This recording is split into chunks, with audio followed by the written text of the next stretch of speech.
শেষ হয়েছে ফিফা বিশ্বকাপ 2026 এবং সেখানে আর্জেন্টিনার রানার্স আর চ্যাম্পিয়ন হয়েছে স্পেন।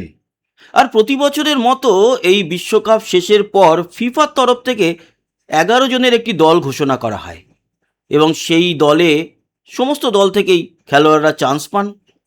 বিভিন্ন জায়গাতে যে সেরা খেলোয়াড়রা থাকেন তাদেরকেই তুলে আনা হয় এবং এই সেরা একাদশের দিকে তাকিয়ে থাকে বিশ্ব যে কোন দেশ থেকে কজন চান্স পেল। আর এবার ফিফার তরফ থেকে কিন্তু ঘোষিত হয়ে গেল সেই বিশ্ব একাদশ। কারা কারা চান্স পেল জানাবো, তবে তার আগে বলে রাখি অভিনব একটি উপহার পেয়েছে রুইজ এবং গাভি। তাদের যে নিজস্ব শহর সেখানকার নিয়ম অনুযায়ী যারা কৃতী ব্যক্তি হয় তাদেরকে সেখানকার মানুষজন তাদের সমান ওজনের টমেটো উপহার দেওয়া হয়। অন্যান্য দেশে বা বিভিন্ন জায়গায় আমরা দেখি যে কৃতী যারা দেশে ফেরেন এই ধরনের বড় টুর্নামেন্ট চ্যাম্পিয়ন হয় তাদের গাড়ি বাড়ি অনেক উপহার টাকা পয়সা দেওয়া হয় সরকারের তরফ থেকে।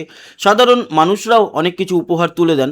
আর এবার এই রুইজ আর গাভির যে আশেপাশের লোকজন বা তাদের যে অঞ্চল সেখানকার লোকরা তাদেরকে দিয়েছে হচ্ছে তাদের ওজনের সমান টমেটো। এটা একটা ব্যতিক্রমী ব্যাপার, দেখে ভালো লাগলো। অন্যদিকে আমরা চলে যাব এইবার যেই সেরা একাদশ ঘোষিত হয়েছে ফিফার তরফ থেকে সেই একাদশে কারা কারা চান্স পেয়েছে। প্রথমেই বলে রাখি এখানে কিন্তু স্পেনের 3 জন যেরকম চান্স পেয়েছে সেরকম ফ্রান্সের 3 জন চান্স পেয়েছে।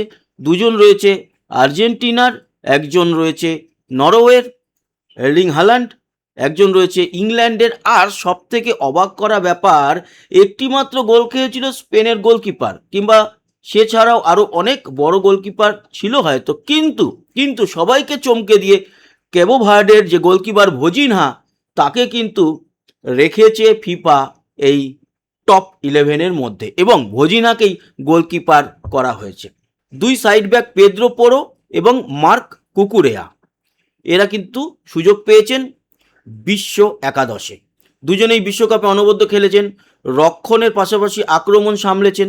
সব মিলিয়ে যদি দেখা যায় তাহলে টিমটা এরকম দাঁড়িয়েছে যে ভজিনহা হচ্ছে গোলে, এছাড়া পেদ্রো পোরো, লিসান্দ্রো মার্টিনেজ আর্জেন্টিনার, দাউদ উপামাকানো ফ্রান্সের, মার্ক কুকুরেয়া, রদ্রি স্পেনের, অলিস, জুড বেলিংহ্যাম ইংল্যান্ডের, লিওনেল মেসি, কিলিয়ান এমবাপে এবং আর্লিং হ্যালান্ড।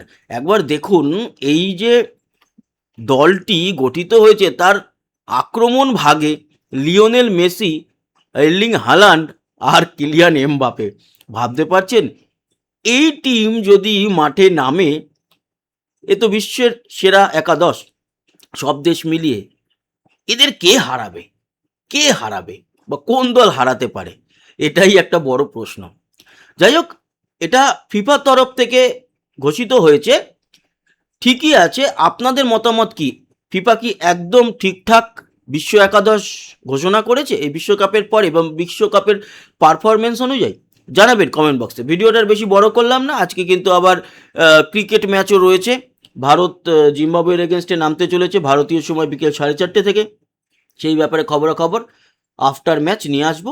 সবাই ভালো থাকবেন, আবার দেখা হচ্ছে, ততক্ষণের মতো টাটা।